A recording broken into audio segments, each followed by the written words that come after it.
እናት እንደሌላቸው ከሴት እንዳልተፈጠሩ ልጅ እንደሌላቸው ሴት ልጅ እህት እንደሌላቸው ሴቶችን ታራኛ አረብ ሀገር ተወስደው ሊቢያ ላይ እንደዚህ ተፈጸመባቸው ምን ነው ወገኖቻችን ምን ያስደንቃል ይሄ ወገን በወገኑ ላይ እንደዚህ የጨከረ ያው የሚጠብቃቸው በነበረው የመከላከያ ሰራዊት ላይ ተነስተው ገለው መሳሪያ አንስተው ልጆቹን አይደለም ነው ያስነሷቸውን ሰዎች ከዛ እነዛን ሰማዕታት ሲሏቸው ነገታቸው አያፍሩም የምን ሰማዕታት ናቸው የገዛ ወገናቸውን ለመግደል ስለተነሱ ሰማዕታት አይደሉም በዛ አካባቢ የሚኖሩ ሰዎች ያገኙቸው በርካታ ሰዎች እየነገሩን ያለው ያደረሱን ያለው መረጃ መሰለ ማታ አንድ ሰዓት ወደ ቤታችን መግባት አልቻልንም በር ይዘጋብናል መንገዱ ይዘጉብናል ካልገባ ወደ ማሳጅ ወደ በሲው ካልገባ በርካታ ጉዳዮች አሉ ክቡር ኮሚሽነር ጀነራል በርካታ በየሰው ጉዳይ ውስጥ የታፈኑ በደል የታመቁ አላግባብ ፍትህ የተነፈጉ ሰዎች ያሉላ አባነጋ ኤርፖርት ማረፊያ አየር ማረፊያ ተወሮ አደረ ነው የሚለው ይውል እነዚህ ኮምፒውተሮች እንግዲህ አናቃቸው ኮምፒውተርም አይመስሉም እንግዲህ የኤርፖርቱ ውስጥ የሚገኙ ማሽኖች ናቸው ምን እንደሆኑ አላውቅም በሙሉ ታፍነው ወደ አስመራ ሳዋ እየተጓጓዙ አብዛኛው ገብተዋል ለምንድን ነው ሳዋ የተመረጠው ትግራይ ውስጥ ካምፕ ውስጥ ከገቡ ሰልጥነው መሳሪያ ከያዙ ተኩስ ሲለማመዱ ገላ ያመልጣሉ ነው ይሄ በመቶ ሚሊዮኖች በሚቆጠር ገንዘብ የተሰራ ከኢትዮጵያ በተዘረፈ ሀብት የትግራይ ወጣቶች ደም የኢትዮጵያ ወጣቶች ደም ከዚህ ህንጻ ስር ተገንብቷል ቀዳማዊ ወያኔ ፍርድ ቤት አቀረቡት አሁን ስሙ ራሱ ያስደነግጣል ቀዳማዊ ወያኔ የሚባል ፍርድ ቤት ገብታ ምን ነው ፍትህ የምታገኝ ህጉ አይደለም የሚታይ ዛሬ ስምት ሞተው ለምግብ ልጆች በድሎት ለሚኖሩት ለነፍሳ ለነዚህ ሰዎች ነው የምትሞተው ለነደብረጽዮን ልጆች ለነስብሃት ልጆች የልጅ ልጆች ነው የምትሞተው ይሄን ቆም ብሎ ማሰብ ይፈልጋል መቶ ሰዎች ማስወገድ ወይስ ሌሎች ሚሊዮኖች መሞት እድልና ምርጫው በእጅ ነው ያለው የትግራይ ወጣት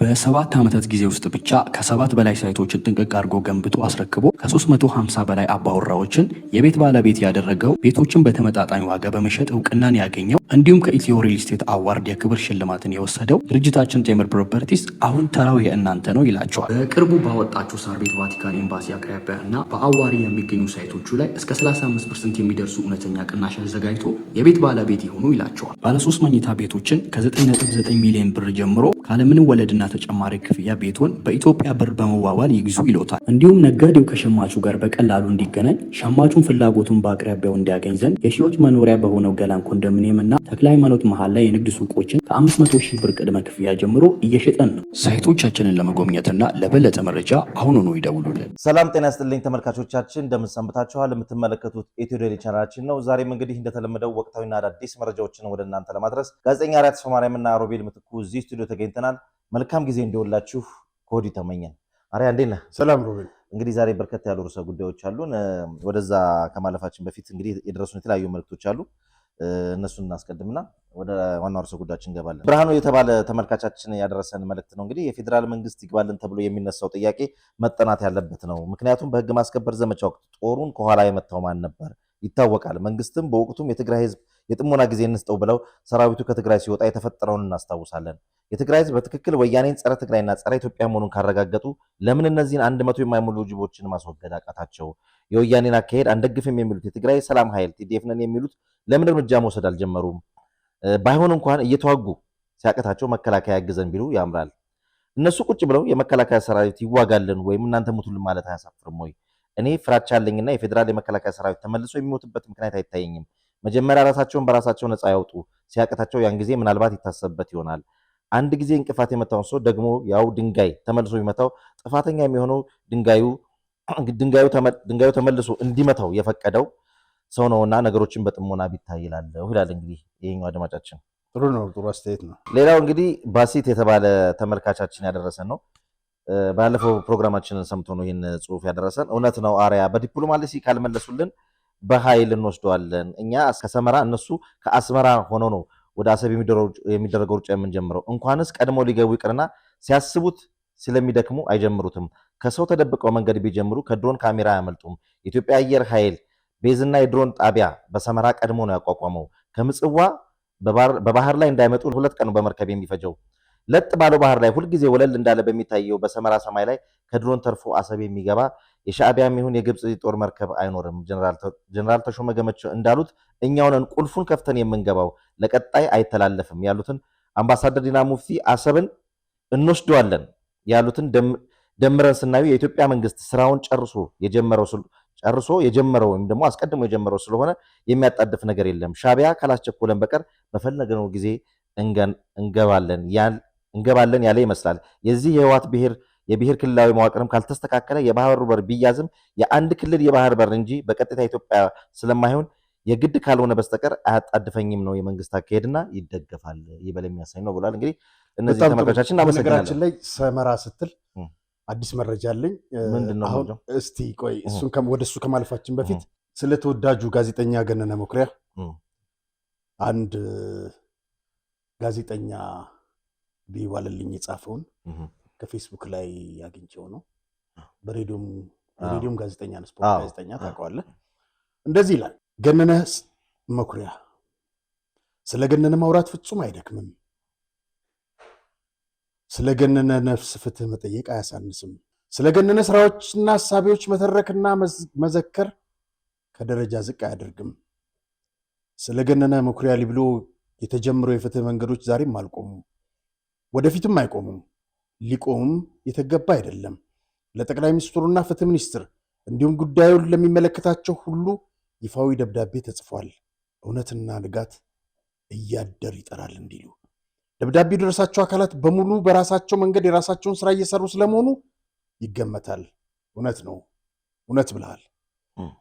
ጊዜና ሁኔታ የፈቀደ ቀን ደግሞ ሁሉም ነገር በአደባባይ ይነገራል፣ ይገለጣል። አይቀርም ወዳጃችን። የገነነ ነፍስ የተጠማችውን ፍትህ ታገኛለች። እውነት ነው።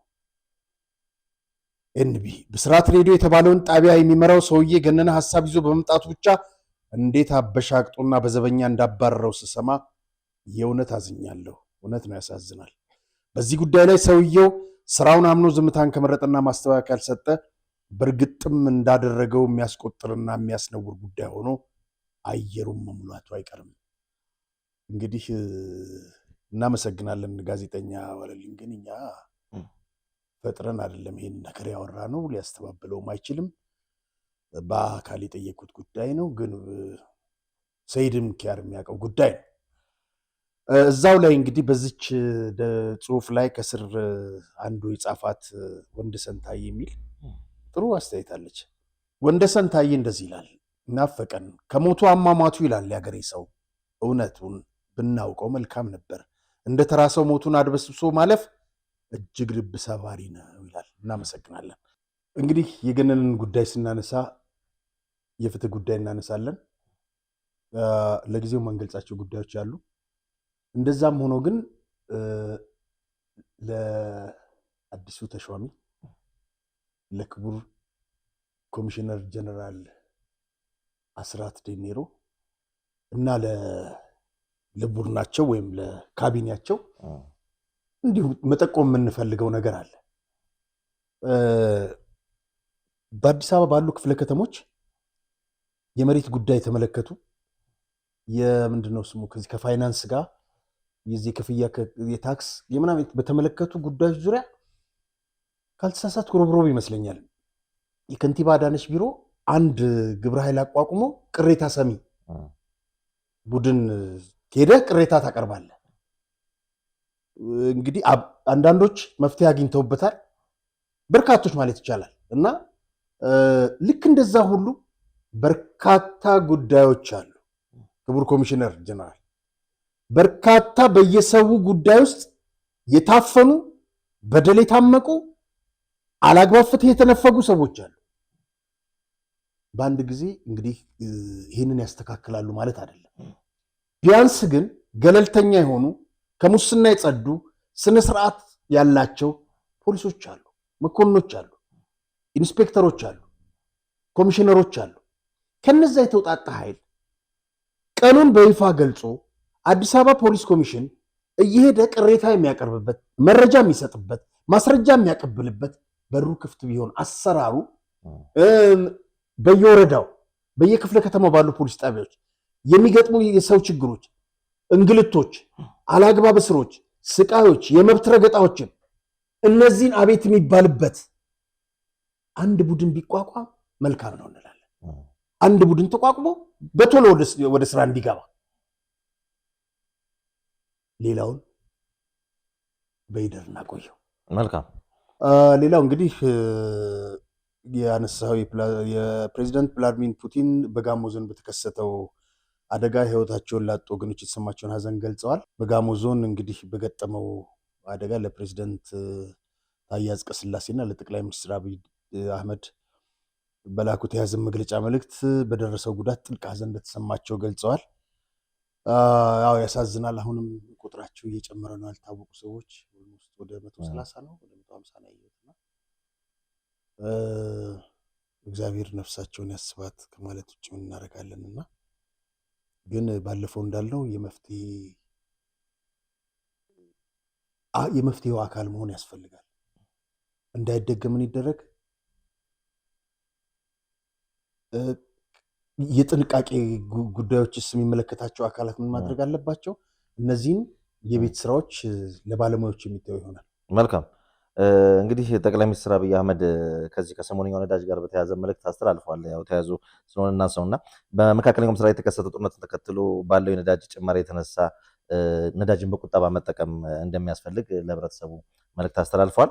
ነዳጅን ገዝተው የሚጠቀሙ ሀገራት መቸገራቸውን በማህበራዊ ትስስር ገጻቸው ላይ ገለጹ። ጠቅላይ ሚኒስትሩ በቁጠባና ለመሰረታዊ ነገሮች ቅድሚያ በመስጠት መጠቀም አስፈላጊ ነው ብለዋል። የነዳጅ አከፋፋዮች ሙሉ ተጠቃሚዎች እንዲሁም ማደያዎች ለመሰረታዊ አገልግሎት ቅድሚያ እንዲሰጡ እና በቁጠባ እንዲጠቀሙም እንግዲህ ጠቅላይ ሚኒስትር አብይ አህመድ አሳስቧል። አሁን ባለው ሁኔታ እንግዲህ የነዳጅ ሁኔታ በዚህ የሚቆም አይመስልም። የትራንስፖርት ዋጋውም ጭማሪ ያሳይቷል። አጭሯ ብቻ ነች እቺ ያሰለው መንገድ ነች ያልጨመረችው፣ ሌሎቹ ጭማሪ ያሳይቷል። ነገ ከነገ ወዲያ ደግሞ እንግዲህ ይህ የነዳጅ ዋጋ እንትን ማይል ከሆነ ጭማሪ የተጠበቀ ስለሆነ ትክክለኛ ወቅቱን የጠበቀ መልእክት ነው ለብዙ የተላለፈው ለማንሳት ነው። ከዚህ ጎን ለጎን እንግዲህ የኢትዮጵያ ያቀደችውን የኒውክሌር ኃይል ማመንጫ የሚገነባበት ቦታን ለመምረጥ በተካሄደ ሳይንሳዊ ጥናት የተለያዩ ቦታዎችን የያዘ ረቂቅ ሪፖርት ለግምገማ ቀርቧል። የኢትዮጵያ ኤነርጂ ኮሚሽን የኒውክሌር ማመንጫ ጣቢያው የሚገነባበትን ቦታ እንዲለይ ጥናቱ የተሰጠው ለኢትዮጵያ ሳይንስ አካዳሚ ሲሆን አካዳሚውም የኃይል ማመንጫውን ለመገንባት ምቹ ናቸው ያላቸውን የጣቢያ ጥናቶች ሪፖርት አጠናቆ ለኮሚሽኑ አስረክቧል። ኮሚሽኑም የቀረበለትን ሪፖርት ገለልተኛ በሆነ ወገን እንዲገመገም ገለልተኛ የባለሙያዎች ቡድን አቋቁሟል።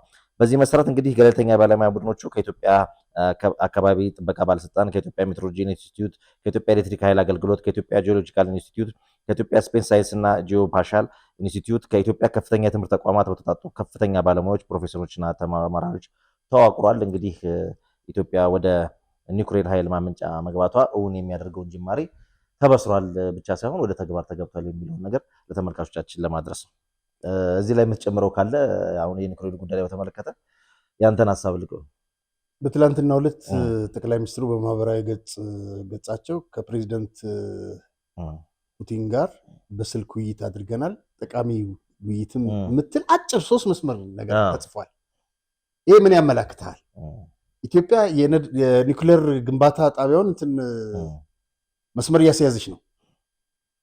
ከስልክ መደዋወሉ ጋር ስታገጣጥመው ሩሲያም ከጎናችን እንደሆነች በዚህ በኒውክሌር ግንባታው ላይ የኢትዮጵያን መንግስት የኢትዮጵያን ሕዝብ ለማገዝ ከጎን እንደሆነች ነው የሚያሳየው። ይሄ ነው መረጃው የሚጠቁመን። መልካም። እንግዲህ እዚህ ስቱዲዮ ስንገባ ሰበር መረጃ አለ ብለህ ነበር። ምንድን ነው እሱ? እስቲ እንስማው። እንግዲህ ይህ ሰው ለብዙዎች እንግዳ አይደለም። ዘሩ ገብረ ሊባኖስ ይባላል። በተደጋጋሚ ከዚህ በፊት ስለዚህ ሰው ጉዳይ አውርተን ነበር፣ በመረጃ ማጋልጠን ነበር። በ40 ዓመቱ በቢሊየን ደረጃ ገንዘብ ያገኘ ነው። የስዩም መስፍን የቅርብ ሰው ነው። በጦር ፕላኔቴኒየም ሆቴል ነው እሱ መቀሌ ያው ትልቅ ሆቴል አለው። ምንድነው ፕላኔቴኒየም ነው ምንድነው ስሙ ጠፋኝ። እና እነዚህ ወደሱማ ከመጣን ብዙ ጉድ ነው ያለው። ክብሪት የሚባሉ እነ እምብዛን የገደሉት እሱ ሆቴል ውስጥ ግራውንድ ውስጥ ፍየል እየታረደላቸው ይቀለቡ ነበር። ማታ ማታ እየወጡ ሰው ይገሉ ነበር።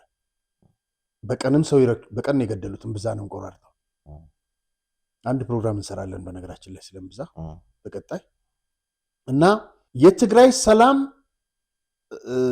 የሰላም ግብረ ኃይል ኃላፊ ምናምን ተብሎ እዚህ መጥቶ ከጠቅላይ ሚኒስትሩ ጋር ሲገናኝ ነበር። ሐምሌ ላይ ባወጣነው መረጃ ሐምሌና ነሐሴ ኮማንድ ፖስቱ በነ ደብረጽዮን የሚመራው እነ ምግብም ያሉበት 9 ያለ ጨረታ ያለ ምንም ቅድመ ሁኔታ ከኢትዮጵያ መንግስት በሚላከው በጀት ልንም እያሉ ነው የሚላክ በጀትን ጨምሮ ከኤፈርት በወጣ ገንዘብ በ4 ቢሊዮን ብር ለሰራዊቱ መኮሮኒ ምንድነው ዱቄት፣ ዘይት እነዚህን መሳሰሉ ስንቆች እንዲገዛ 4 ቢሊዮን ብር ተመደበ።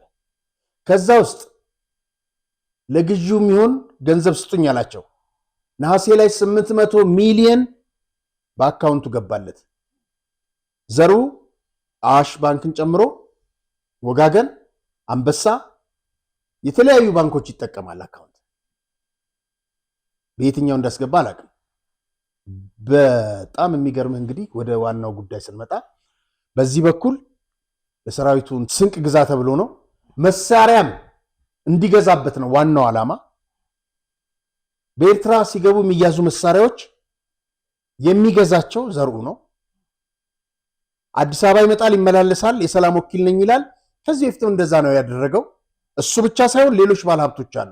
ድርጅታችን ሰመር ሪል ስቴት የአድዋ 00 የሳይንስ ሙዚየምንና የህንድ ኤምባሲን በገነቡ ጉምቱ ባለሙያዎች በሴቶች አደባባይ ያስገነባቸውን ቤቶች ለደንበኞች እንዳስረከበ ይታወቃል። አሁን ደግሞ በዲፕሎማሲ መቀመጫ በሆነችው በእንግሊዝ ኤምባሲ በ2 ዓመት ውስጥ ገንብቶ የሚያስረክባቸውን ከባለ 2 እስከ ባለ 4 መኝታ ቤቶችን የቤት ባለቤት ልናደርጎ ዝግጅታችንን ጨርሰናል። እነዚህም ቤቶች በ10% ቅድመ ክፍያ ከ50% የባንክ ብድር ጋር የግሎ ማድረግ ይችላሉ።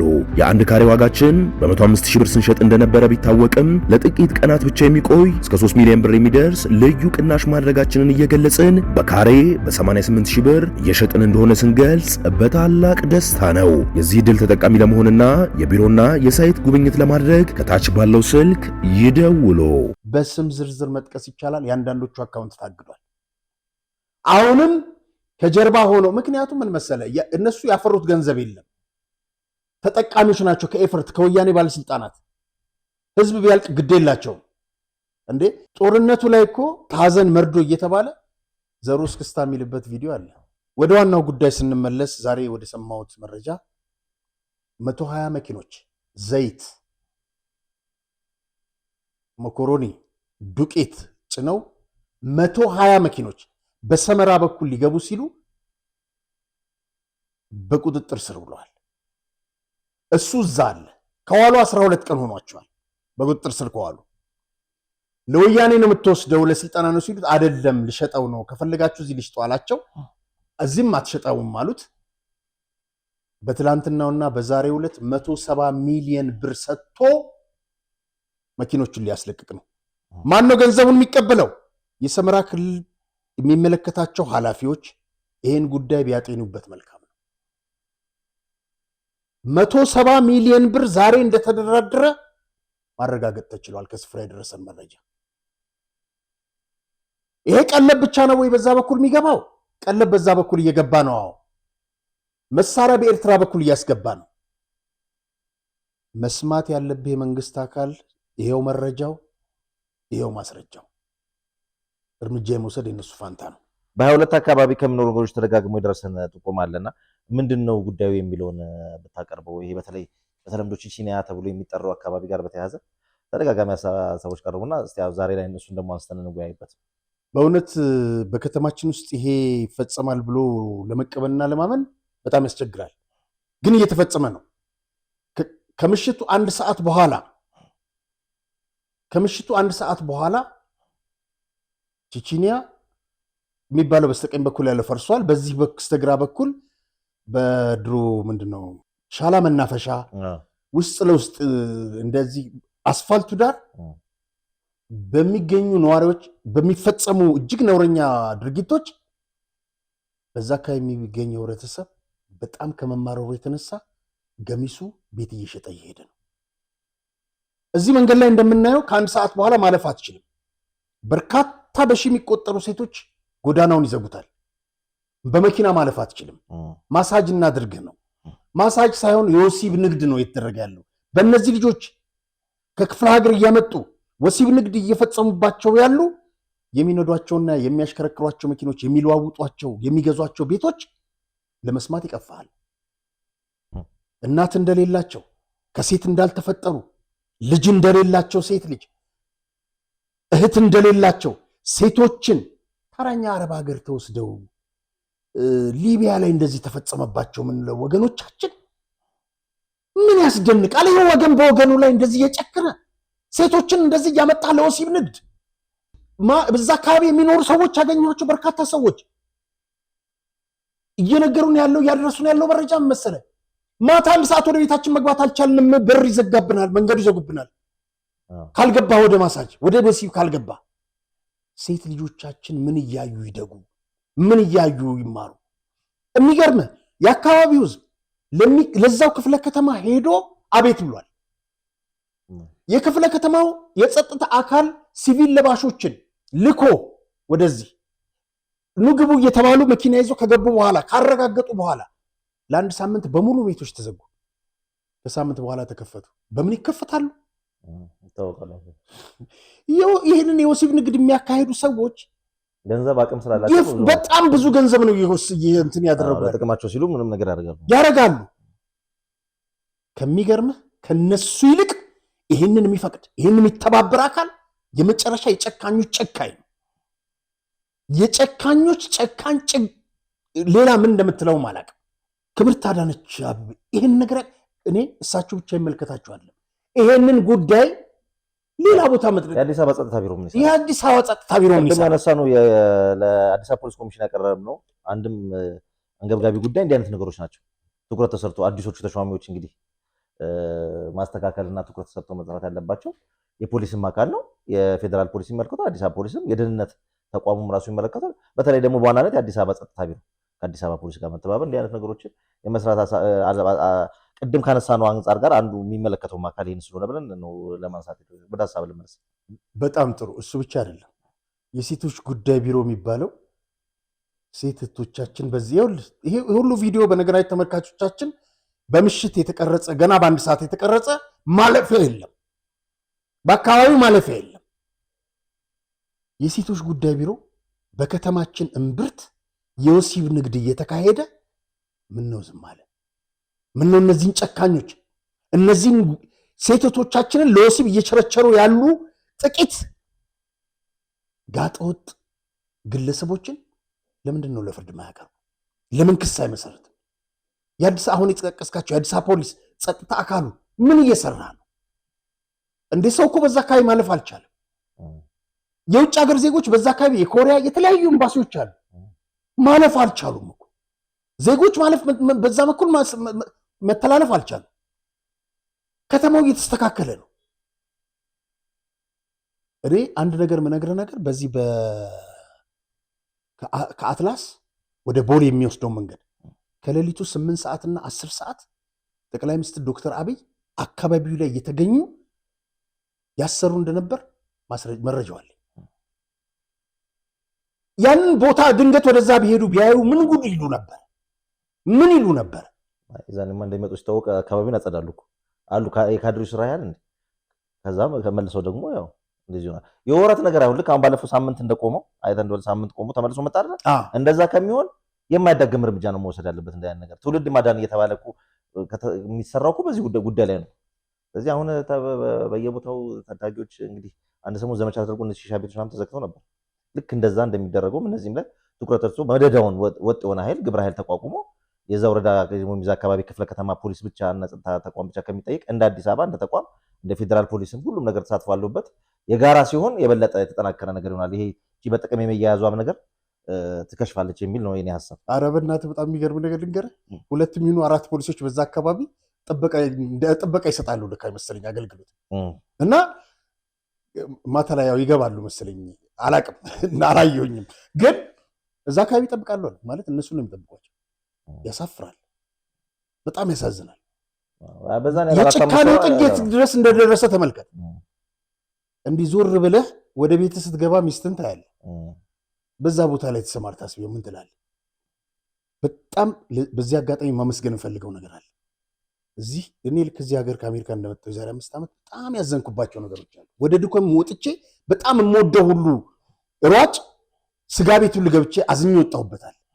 ሴቶች ፓንታቸው በሚታይበት ደረጃ በጣም ዝቅ አድርገው አዲስ አበባ ከተማ ስትገባ ቡና ቤት ጠቅላላ የወሲብ የራሳቸውን ንግድ ለማጧጧፍ ባለቤቶቹ ዩኒፎርማቸውን አንድ አሁን ሸጦታል አውቀዋለሁ። ድሮ ታክሲ ሹፌርና ደላላ ነበረ። አሜሪካን ሁሉ ተገናኝተን ነበርና እዚህ ከአዲሱ ስቴዲየም አጠገብ ምግብ ቤት ከፍቶ ነበር። ቆንጆ ምግብ ቤት ነበር። እንደመጣሁ የዛሬ 5 ዓመት አንዷ ልጅ እድሜሽ ስንት ነው አልኳት። 18 ዓመት አለች። በጣም ቆንጆ ልጅ ነች፣ ለምን አትማሪም አልኳት። ትንሽ ቸግሮኝ እና ይሄ ወደሽ ነው ይሄንን ልብስ የለበስሽው አልኳት። ግዴታ ስለሆነ ነው አለች። አዘንኩኝ። ሌሎቹንም ጠይቋቸው እንደዛ አለኝ። ሰው ነበር ከኔ ጋር። ከዛ በስንተኛው ቀን የለም እንደ ባለቤትሽ አልኳት። ሚስትየውን የለም ዛሁ ወጣ አለች። አንድ ነገር ልጠይቅሽ አልኳት። ስንት ልጆች ወልጃለሁ ብሎኝ ነበር፣ ስንት ናቸው ምናምን አልኳት። 3 ምንድን ናቸው? 2 ሴት 1 ወንድ። ስንት ዓመት ሆናቸው? ሴቷ 15 ዓመት ሆናት አለች። አይ ጥሩ ነው፣ ከዚች ልጅ ጋር 3 ዓመት ልዩነት ነው ማለት ነው አልኳት። እና እድሜውን ጠይቃት እንደ ምናምን አለች። አይ ግን አንድ ጥያቄ ልጠይቅሽ፣ ልጅሽ እንደዚህ ታስለብሻለሽ? እንደዚህ ልብሰሽ ትነግጃለሽ? እንደዚች ልጅ አልኳት። ታስለብሻታለሽ ልጅሽን? የማይመለከተን አትቀባጥላለች። ከዛ ወዲህ ወደዛ ቤት አልሄድኩም። ይኸውልህ በራስ ልጅ የማታደርገውን ነገር፣ በራስ ልጅ የማትፈጽመውን ነገር ለምን በሰው ልጅ ትፈጽማለህ? ምን አደረጉ እነዚህ ሴቶች? እንጀራ የላቸውም ብለህ ገና ለገና በቁጥጥር ስራ ነው ብለህ እንጀራ የሚሰጥ እኮ ፈጣሪ ነው። እንዴት በእነሱ ላይ ንግድ ታካሂዳለህ? ያውም በገላቸው ላይ። ከዛም አልፎ ደግሞ እንደገና ወሲብ ሲነገድ ያንን ያስቆሙትን ክብርት አዳነች በጣም ላመሰግን እወዳለሁ። በእውነት ትልቅ የአክብሮት ምስጋና አለኝ። መዝናኛ ቤቶች በሙሉ ዩኒፎርማቸው ስነ ስርዓት ይዟል። ልክ እንደዚህ ነው መሆን ያለበት። ይሄን ምን ስነ ስርዓት ታስይዟል? ሮቤል ቤቶቹን መዝጋት ማሸግ፣ እሱም ብቻ አይደለም። እነዚህ ሰዎች ሲነግዱ የነበሩት በህግ መጠየቅ አለባቸው። ዝም ብሎ ማሸግ ብቻ አድራሻ አላቸው፣ ንግድ ፍቃድ አላቸው። የሌላቸውንም ቤቱ መኖሪያ ቤት አለ ማን እንደተከራየ ይታወቃል። እነሱ ላይ እርምጃ መውሰድ ነው። ይኸውልህ ወሲብ ንግድ ብለው ንግድ ፍቃድ ሊያወጡልን ነው አይደለም? የማሳጅ ቤት ነው እሱ ማለት ሞሮኮና ማሳጅ አለ የፈረደበት በሱ ምናምን ነው የሚወጣው። በእውነት ምን እንደምል ቃላት ያጥረኛል። እነዚህ ሰዎች ግን ይህን ግፍ የሚፈጽሙ በሴቶች እህቶቻችን ላይ ማታ ሲገቡ ሴት ልጆች ካሏቸው አተኩሮ ይመልከቷቸው። ሚስቶቻቸው በዚህ ጉዳይ ላይ ተሰማርተው ቢሆን ኖሮ ምን ይሰማቸው ነበር? እህቶቻቸው፣ ልጆቻቸው በዚህ ቦታ ላይ ቢሆን እሱን ነው ማሰብ። የሴቶች ጉዳዮች ሴቶች ናችሁ፣ ለእነዚህ ሴቶች ድረሱላቸው። እነሱ ብቻ እንዳይመስለው አሁን አካባቢው ላይ ያለ ተማሪ በተለያየ ቦታ ተምሮ ሲመጣ ሴቶቹ ሲገቡ በጊዜ የሚያዩት እነዚህን ነገር ወንድ እየጎተቱ ሲያስገቡ ምንድነው ይሄ ነገር ብለው መጠየቃቸው ይቀራል? ወላጅስ ምን ብሎ ለማስረዳት ይሞክራል? ጎትተው ወደዚህ የሚያስገቧቸው ወሲብ ሊፈጽሙ ነው ብሎ ነው ለልጁ የሚነግራት። ከዛ ጭንቅላቷ ወደ ምን ይነሳሳል? ልጅቷስ ለነዛ ንጹህ ተማሪዎች ምን አደረጉ? ለምን ያለ እድሜያቸው በዚህ በችግር እሳት ውስጥ ለምን ይልበለበልባሉ? ለምን በሰላም ወጥተው አይገቡ? ሰላም ስጧቸው። ይጠብቀው እንግዲህ አዲስ አበባ ጸጥታ ቢሮ፣ አዲስ አበባ መስተዳደር እኛ ከመጠይ አሁንም ይሄ ነገር እስካልቆመ ከመወትወት ወደ ኋላ አንልም። እውነት ነው። ክብርት ከንቲባ ያንን እርምጃ እንደወሰዱና እንዳከበርኖት ይሄንን ጉዳይ እልባት እንደሚሰጡት እንተማመናለን። ከተማችን እየዘመነች፣ ከተማችን እየሰለጠነች፣ በውስጧ በሺ የሚቆጠሩ የወሲብ ንግድ እየተፈጸመባቸው ነው። በድጋሚ ይሄን እንዲሰሙ እንጠይቃለን። መልካም እንግዲህ እዚህ ስክሪኑ ላይ እንደምንመለከተው የአዲስ አበባ ከንቲባ ክብርት አዳነች አቤቤ እና የቀድሞ የትግራይ ጊዜያዊ አስተዳደር ፕሬዝዳንት ጌታቸው ረዳ በመቀሌ ለግንባታ የተቀመጠ መሰረተ ድንጋይ ነበርና ግንባታው እንደው ምን ገጠመው? ከምንስ ደረሰ? ምንድነው የሚባለው ነገር? እሱን ደግሞ የምንመለከተው ከፕሪቶሪያው ስምምነት ጥቅምት በኋላ ሰኔ 15 2015 ነው ትምህርት ቤት ለመስራት መሰረተ ድንጋይ የተቀመጠ። ማዕት ሺህ ካሬ ሜትር ነው የተወሰደው። ትምህርት ቤቱ በምን እንደተሰየመ ባልነግርህ ይሻላል። ማለት ሰማዕታት እኔ እኮ የሚገርመኝ ነገር የካቲት 6 ኪሎ የካቲት 12 ሆስፒታል ፊት ለፊት ያለው ምንድነው? ሐውልቱ ሰማዕታት ሐውልት። እሺ፣ ለዚህ ጥቁር አንበሳ ጋም ያለው ሐውልት ምንድነው? የካራማራ ደን ነው። ትልቁ ደግሞ የአድዋ ሙዚየም አለ። እዛ ጋር የሞቱት 7 የጦር ጀግኖችና ሰማዕታት አሉ። ለማን ነው መስዋዕትነት የከፈሉት? ለሀገራቸው፣ ለኢትዮጵያ ነው። እነዚህ አላግባብ ያው የሚጠብቃቸው በነበረው የመከላከያ ሰራዊት ላይ ተነስተው ገለው መሳሪያ አንስተው ልጆቹን አይደለም ብለው ያስነሷቸውን ሰዎች ከዛ እነዛን ሰማዕታት ሲሏቸው እነጌታቸው አያፍሩም እንዴ? የምን ሰማዕታት ናቸው? የገዛ ወገናቸውን ለመግደል ስለተነሱ ሰማዕታት አይደሉም ለኔ። ዛሬም ይሄን የሚያራምዱ ከሆነ እነጌታቸው አዝናለሁ። ባለፈው እንትናም ሲናገረው ነበረ ጀነራል ዮሐንስ ምን ሲለው ነበር? ጌታቸው ጦርነት ሲጀመር አላቅም ነበር እኔና ጌታቸው አሰፋ እና ልደት ላይ ነበርኩ ግባት ብሎ አለም ገብረዋል ነገረኝ። እንደዚህ ነው የሚቀልዱት ያሉት አለ። እኔ አይደል አጋጊታ እናቀርባቸዋለን። ሰሞኑን ካስኳሉ የወጡት ከህወሓት ቫይረስ ከደማቸው ውስጥ የወጣ ሰው ቢኖር ጀነራል ዮሐንስ ገብረ መስቀል ናቸው። እንዴት ነው ጌታቸው አሰፋ ሳይሰማ ጦርነት የሚለኮሰው? መጽሐፋቸውን አንብበው። ጌታቸው አሰፋ እነ ስብሃት ነበር ሁሉ የሚያቀነባብር የነበረው ጦርነቱ እንዲጀመር እነ ጌታቸው ሁሉ ነበሩ። ኤኒዌይ ወደ ዋናው ጉዳይ እንመለስ። ይሄኛውን እንግዲህ ለግንባታው ማስፈጸሚያ እንዲገነባ የኦሮሚያ ክልል ፕሬዚዳንት አቶ ሽመልስ እና የአዲስ አበባ ከተማ አስተዳደር ከንቲባ አዳነች አቤቤ የሁለቱ አስተዳደር የሁለቱ ክልል አካላት ለትምህርት ቤቱ አስተዳደር በሚሊዮን የሚቆጠር ገንዘብ ሰጥተው ነበር። ገንዘብ የለንም እያሉ ያሉት ሰዎቹ መሳሪያ ገዝተውበታል። ይሄ መሬቱም ረዳይ ምርኮኛ በነበረው ረዳይ በሬ አሁን የመቀሌ ከንቲባ ህገወጥ ከንቲባ ማለት ነው። በሱ መሬቱ እየተቸበቸበ ነው። ይሄ ነው እየሆነ ያለው። ይገርም ነው። መልካም። በመቀሌ እሁድ ምሽት የተፈጸመው የተከሰተው ነገር ምንድን ነው? ሁለት የህዝብ ማመላለሻ ባሶችስ ምንድን ነው የገጠማቸው? እሱንም አብረን እናያዛለን። ከዚህ ጎን ተያይዞ ደግሞ የጸጥታ ኃላፊው የሰጡት ምላሽ አለና እሱስ ምን ይላል? እንግዲህ የመቀሌ ኤርፖርት የአሉላ አባነጋ ኤርፖርት ነው የሚባለው። እኔ ወያኔ ይህንን አላደረገም። ይህን ታውቃለህ ማለት ስያሜው በደርግ ጊዜ ነው የተሰየመው እንጂ የአሉላ አባነጋንም የአፄ ዮሐንስንም ሐውልት እንዳይቆም ነው የተደረገው። ትግራይ ውስጥ ተከልክሏል። ሌላ ነገር ልንገርህ፣ የተንቤን ተወላጆች ይህን ማረጋገጫ ስጡበት። በተለይ አሜሪካ ያላችሁ ወዳጆቼ፣ ተንቤን ውስጥ አፄ ዮሐንስ አንደኛ ደረጃ ትምህርት ቤት ነበረ እና በጣም ብዙ ጉዳት ደረሰበት። ስለዚህ አስጠግነው ትምህርት ቤቱን ሁለተኛ ደረጃ አድርገው እንደ ኮሌጅ አድርገው ሰሩት። እነማን? በውጭ የሚኖሩ የተንቤን ተወላጆች በገንዘባቸው። ከዛ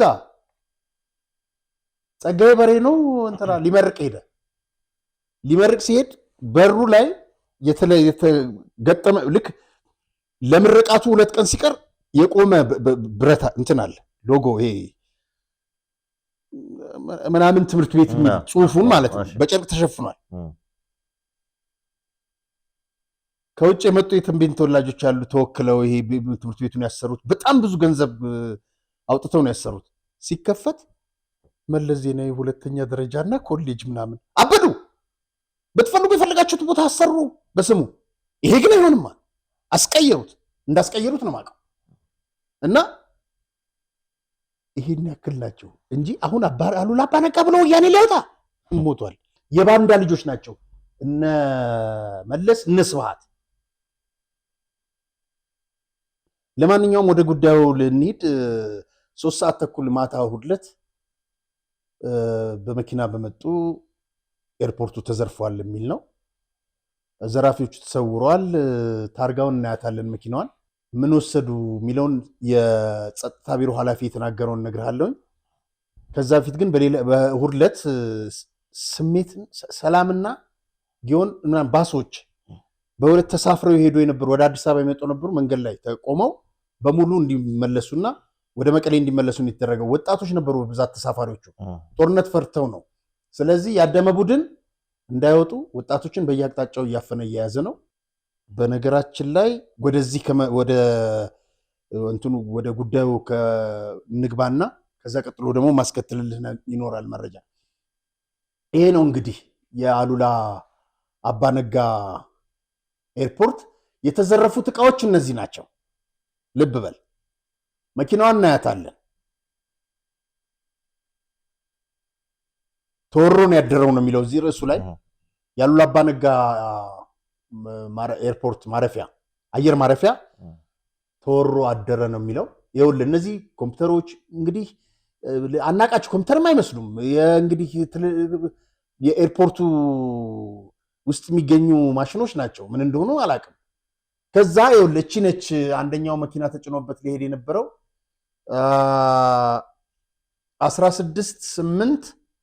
16871 ፒካፕ መኪና ነች።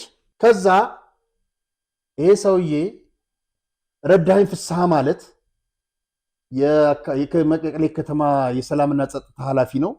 ከድምፀ ወያኔ ጋር ባደረገው ውይይት ምን አለ መሰለ፣ የመቀሌ ኤርፖርት ዝርፊያ የሚባለው ውሸት ነው። ያው ማስተባበል ልማዳቸው እና ውሸት ነው። ይህንን ሆነ ብለው ጠላቶቻችን የሚያሰሩት የመቀሌንና የትግራይን ህዝብ ለማሸበር ነው አለና ከመቀሌ ኤርፖርቱ ትንሽ ራቅ ብሎ የአየር ኃይል ካምፕ አለ፣ ከሱ ነው ብረታ ብረቶች የተወሰዱት አለ። ከዛ ሲሆን መወሰድ አለበት እንዴ?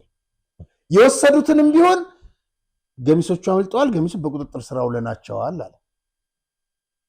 ያየነው ግን እኛ ምንድን ነው? በነገራችን ላይ ሰውን የያዘው ያን የኩያ ነዋሪ ህዝብ ወዲያውኑ መጡልን። ያደመ ቡድን የላኳቸው ያንን ዝርፊያ እንዲፈጽሙ ወዲያውኑ ያደመ ታጣቂዎች መጡ። አምጡ እንውሰደው ምናምን ሲሉ እና ራሳችሁ ልካችሁ አዘረፋችሁ፣ ለእናንተ አንሰጣችሁም፣ የፌዴራል ፖሊስ የመንግስት ኃይል ሲመጣ ነው የምናስረክበዋል። ያየነው የተለያዩ ማሽኖች ናቸው። ምን እንደሆኑ አልናቅም። ይሄ የሚለው ብረታ ብረት ተሰረቀ ነው። እኔ ያሰቀኝ ሰው የጸጥታ ዘርፍ ኃላፊው የመቀሌው ተጋዳ ላይ ነውና አያልቀርም ተጋዳ ማረጉ ይሄ ሞር የሚገርም ነው። እሺ እነሱ ጉዳይ ነበር ጨርሳት። ከምን ያታግልን ያልከው ግንድ ነው። እሺ ትግል ሲረክስ እኮ ያሳዝን። ሌላው እንግዲህ በዩኒቨርሲቲ የሚገኙ ተማሪዎች ለግዳጅ ወደ ስልጠና እንዲገቡ የተደረገ ነው። አክሱም፣ አዲግራት፣ መቀሌ፣ ራያ ዩኒቨርሲቲ ሚሮ እና የቀድሞ ታጣቂዎች የሆኑ ወደ ትምህርት ተሰማርተው የነበሩ ወጥተው ወደ የካምፑ እየገቡ ነው፣ ወደ ስልጠና ካምፕ። የህግ ታራሚዎች በትግራይ ወህኒ ቤት የሚገኙ ቀን ቀን ታጅበው እየወጡ ምሽግ እየቆፈሩ ነው። በራያ አሁን ምሽግ በመቆፈር ምንድነው አንድ ጊዜ ኢሳያስ አፈወርቂ 90 ዓመተ ምህረት ነው ባድመ ላይ ምሽግ ቆፈረና ባድመ ተለቀቀ ማለት ፀሐይ አራሪባ ፀሐይ ለዘላለም አትወጣም ጠለቀች ማለት ነው ምናምን ብሎ ነበር። እንደዛ ይመስላችኋል? አሁን የቬንዙዌላው መሪ ላይ የደረሰውን አላዩም እና የኢራኑ መሪ ላይ የተፈጸመውን ከነ ካቢኔያቸው አላዩም እንዴ? እኛ ጦርነት የምናነሳሳ ሰዎች አይደለም። ከበፊቱም ጦርነትን ስንቃወም ነበር። ወደ ጦርነት እየገባ ያለው ማለት ነው እነዚህ ናቸው። እሱ ብቻ እንዳይመስል እስከ 7 ዓመት የተፈረደባቸው ፍርደኞች ከመቀሌ ከትግራይ ክልል ጠቅላላ ከየወይን ቤቱ በሙሉ ታፍነው ወደ አስመራ ሳዋ እየተጓጓዙ ነው። አብዛኛው ገብተዋል። ለምንድነው ሳዋ የተመረጠው? ትግራይ ውስጥ ካምፕ ውስጥ ከገቡ ሰልጥነው መሳሪያ ከያዙ ተኩስ ሲለማመዱ ገላ ያመልጣሉ ነው። ግልጽ እኮ ነው። ስለዚህ ምን ተደረጉ? ወደ ሳዋ ተላኩ። መልካም እንግዲህ ባለፈው መታፈናቸውን አንስተን ነበር። ትናንት ሰኞ በመቀሌ ፍርድ ቤት የቀረበው ወጣቱ ፕሮፌሰር ሸዊት እሱ ጉዳይ አለና ምን ተባለ? እንደው ፍርድ ቤት ሲቀርብ ምናልባት የተመሰረተበት ክስ አለ ወይ? በጣም ማታ ስስቅ ነበርና ወድጄ አይደለም የሳኩት። ሸዊት ግፋ ይንካ ባለበት ትግራይ ስንት ምሁር እየበላ መጣ። በተለይ ወያኔ ስንቶችን እየበላ መጣ እና ትላንትና የት እንደቀረበ ታውቃለህ? መቀሌ ፍርድ ቤት። እኔ የምልህ ኢትዮጵያ ላይ አጠቃላይ ኢትዮጵያ ውስጥ ፍርድ ቤቶች ምንድን ነው የሚባሉት? የወረዳ ከፍተኛ፣ የመጀመሪያ ደረጃ ፍርድ ቤት፣ ከፍተኛ ፍርድ ቤት ምናምን ያለ ጠቅላይ ፍርድ ቤት ምናምን እያለ ይላል። ከዛ ሰበር ነው አይደል? ቀዳማዊ ወያኔ ፍርድ ቤት ነው የቀረበው። እንደው ይሄ ቀዳማዊ ሁለተኛ ሶስተኛ ነገር የሚሉት ነገር በጠፋልን። እንደው ምን አይነት ነገር እንደሆነ እኮ ግራ ነው የሚገባ። ቀዳማዊ ወያኔ ፍርድ ቤት አቀረቡት። አሁን ስሙ ራሱ ያስደነግጣል። ቀዳማዊ ወያኔ የሚባል ፍርድ ቤት ገብተህ ምን ነው ፍትህ የምታገኘው? ህጉ አይደለም የሚታየው፣ ህጉ አይደለም የሚታየው። በጣም ነው የሚያሳዝነው። ብቻ 15 ቀን ጊዜ ተሰጥቶታል። ምን እንደቀረበበት ክስ ልንገርህ። ባጃጅ ውስጥ በዚች ባጃጅ 69 ክላሽንኮቭ መሳሪያ የጫነው 40 ኤፍ1 ቦምቦች በአንድ ባጃጅ ስታጓጉዝ ታይቷል ነው። ማስረጃ አለ፣ መረጃ አለ፣ ምናምን አለ። ከዛ አክቲቪስቶች ካልሆነ ሚሳኤል እናስታጥቀዋልና እንደዚህ ሚሳኤል አስታጥቀው በኤአይ ሰሩት ማለት ነው። በአንድ ባጃጅ ውስጥ እግዚአብሔር ያሳያ። እንዴት ነው 69 ክላሽ የምትይዘው? መኪናውን ትንሽ ከፍ ቢያደርጉት ምን አለ ለክሱ እንዲያመቻቸው። ግን ትጋለጣለህ። በጣም ነው የሚያሳዝነው። መልካም ዶክተር አብርሃም በአዋሽ ካምፕ ተገኝተው በሰላም ለመጡ የአርሚ 70 አባላት ወደ ሰላም ስምምነት የመጡ ሱዳን የነበሩ ናቸው። እንግዲህ ወደ ሰላም ስምምነት የመጡ የሰላም ድርድር ተቀብለው ለእነሱ ያሰሙት ንግግር አለ። ምንድን ነው? እሱን ስንመልከት እስኪ።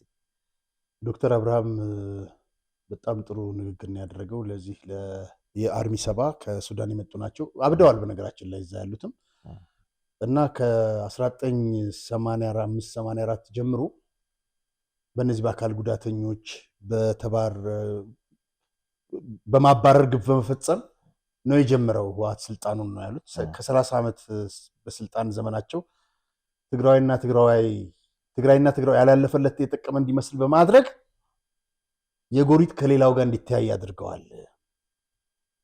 አሁን ያለችው በኢትዮጵያ በዚህ ቅርጽ እንድትገኝ በሽታዋ ህወሓት እንደሆነ ነው ያስቀመጡት። እነሱ እየዘረፉ ለቤተሰቦቻቸው እንዳሳለፉላቸው፣ አሁን ያሉት ግጭቶች ደግሞ አመጣጣቸው ከየት ነው ካል መሰረታቸው ከህወሓት እንደሆነ ኮርነር ላይ ጥግ ተደርገን እንድንጠላ ሁሉ ያላደረጉት ያልሰሩት ስራ የለም እና ከሁሉ ጫፍና ጫፍ እያሉ ይቀጥላሉና ሌላውን አንድ ሰው የተቃወማቸውን በሐሳብ ጠላት ብለው ይፈርጃሉ።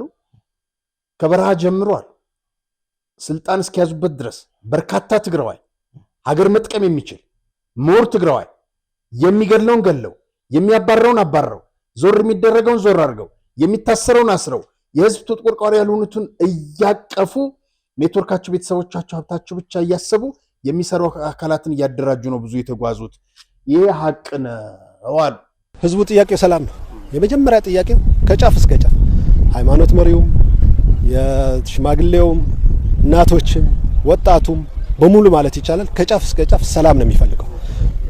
ድጋሚ ጦርነት የሚባል ነገር ላለመስማት ነው የሚሰራው።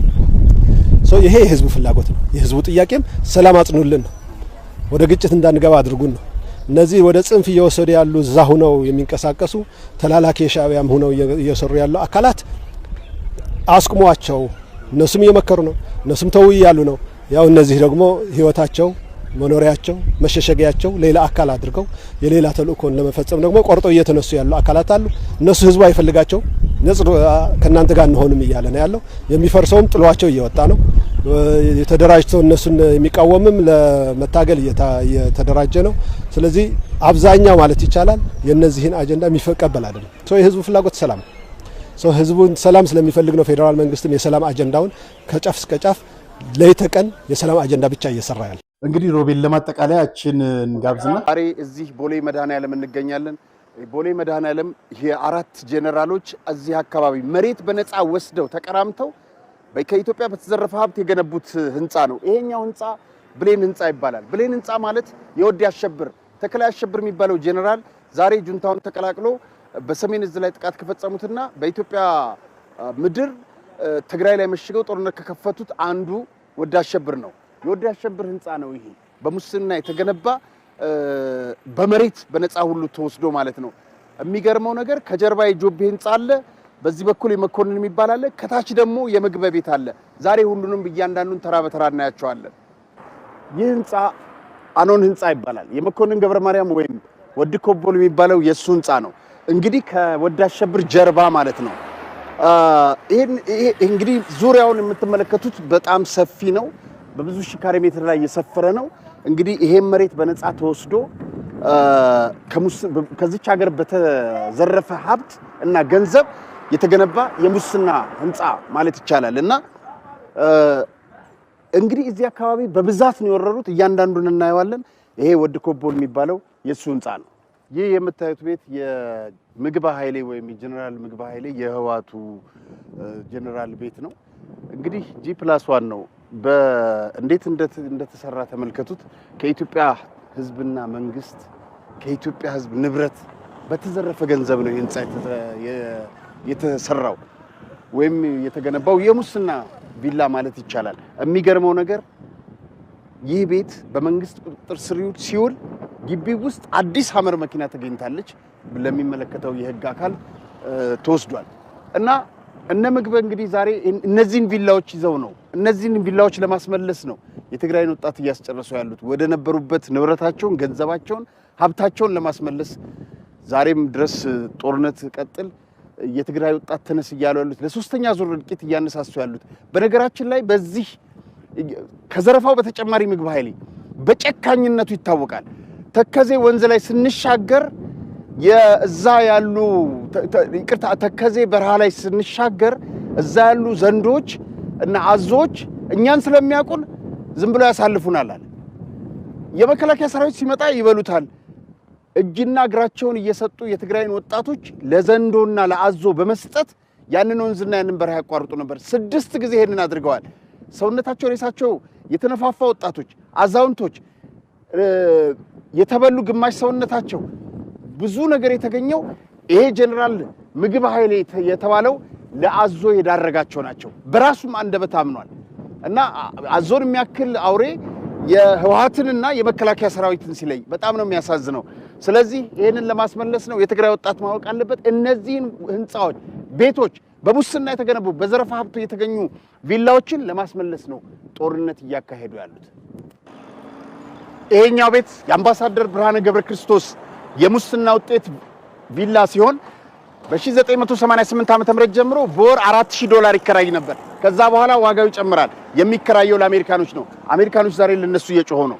የሚቀጥለው ቤት ይሄኛው በሙስና የተገነባው ቤት በ1988 የአምባሳደር አዲስ ዓለም ባሌማ ቤት ነው። ይሄም የሙስና ውጤት ነው። ይሄም ቤት በተመሳሳይ $4000 ይከራይ ነበር። የአዲስ ዓለም ባሌማ እህት የአምባሳደር ብርሃነ ገብረ ክርስቶስ ባለቤት ናት። እንዲህ ነው ተዛምደው ሀገሪቱን ሲዘርቁና ሲዘርፏት የኖሩት። እዚህ ቦታ ላይ በዚህ መሬት ላይ ይኖሩ የነበሩ ገበሬዎች ካሳ ሳይሰጣቸው ለመሬት በኃይል በነፃ እንዲፈናቀሉ ተደርጓል። እነሱ ይሄንን የሙስና ውጤት ሲሰሩ በጣም የሚያሳዝነው ገና ስልጣን ላይ ከመጡ 4 ዓመትና 3 ዓመት አይሆናቸውም። እነዚህ ቪላዎች ለመገንባትና ለማከራየት ሳይሰሩ በስርቆት ከዚች ሀገር በተገኘ ሀብትና ገንዘብ የተገነቡ ቪላዎች ናቸው። ስለዚህ በጣም የሚያሳዝነው ዛሬ እነዛ የተጣሉ ገበሬዎች የተደረሱ የሚለው ነው። ያለምንም ክፍያ ያለምንም ካሳ በኃይል ነው መሬታቸው እየተነጠቀ የተጣሉት። ይህ የምትመለከቱት G+4 ህንፃ የኮሎኔል ተወልደ ገብረተንሳይ ህንፃ ነው። ኮሎኔል ተወልደ ማለት በኢትዮጵያ መከላከያ ሰራዊት የሰሜን እዝ ላይ ጥቃት እንዲፈጸም ካደረጉትና በኋላም ላይ በሰሜን እዝ ላይ ጥቃት ፈጽመው ወደ ሱዳን ከገቡት የጁንታው አመራሮች አንዱ ነው። በሱዳን እንደገና ሌላ ኃይል አሰማርቶ አስተባብሮ ወደ ኢትዮጵያ ሰርጎ ለመግባት ሲል በጎንደር በኩል የተመታውና የዚህ ህንፃ ባለቤት ኮሎኔል ተወልደ ገብረተንሳይ ማለት የጁንታው አንዱ አባል ነው። ወደ ውስጥ ገብተን ቤቱን እንመለከታለን። እንግዲህ እነዚህ የሙስና ውጤቶች ናቸው። እነዚህን ለማስመለስ ነው እነ ኮሎኔል ተወልደ ህንፃዎቻቸውን ለማስመለስ ዛሬም የትግራይን ወጣት ሊያስጨርሱ የተነሱት። ወደ ውስጥ ገብተን ቪላዎቹ ምን እንደሚመስሉ እንመልከት። እንግዲህ የትግራይ ወጣት ሆይ በአዲስ አበባም በኢትዮጵያ ምድር በውጭም ያላችሁ ይሄንን ያይታችሁ ፍረዱ። ይሄ በመቶ ሚሊዮኖች በሚቆጠር ገንዘብ የተሰራ ከኢትዮጵያ በተዘረፈ ሀብት የትግራይ ወጣቶች ደም የኢትዮጵያ ወጣቶች ደም ከዚህ ህንፃ ስር ተገንብቷል። ወይም አጥንታቸውና ደማቸው በነሱ ሞት በነሱ ሬሳ የተገነባ ህንፃ ነው። እንግዲህ ሮቤል ቃል የምንገባው ክፍል 2 አለ። እሱን ይዘን እንመጣለን። አንድ የኢትዮጵያ መከላከያ ሰራዊት የትግራይ ተወላጅ በወቅቱ ከፍተኛ ጀነራል ናቸው። ኢንተርቪው አድርጌያቸው ስለነዚህ መኮንኖች ምን አሉ?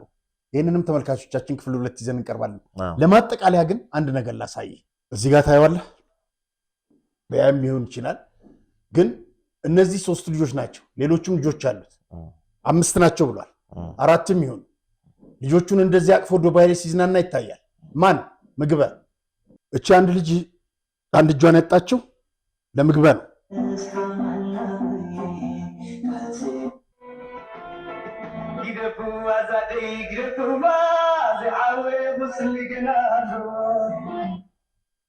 ተዋት፣ እቺ እናቴን ተዋት። ያልዳነ ቁስል ያልሻረ ቁስል አላት።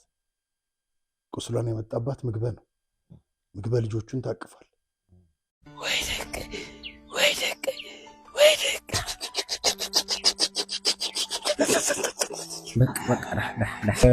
ከመይ ዘለ ጠዋሪና ነርና ሞይቱ ሃሬ 4 እየ ሞይቱ 4 ወይ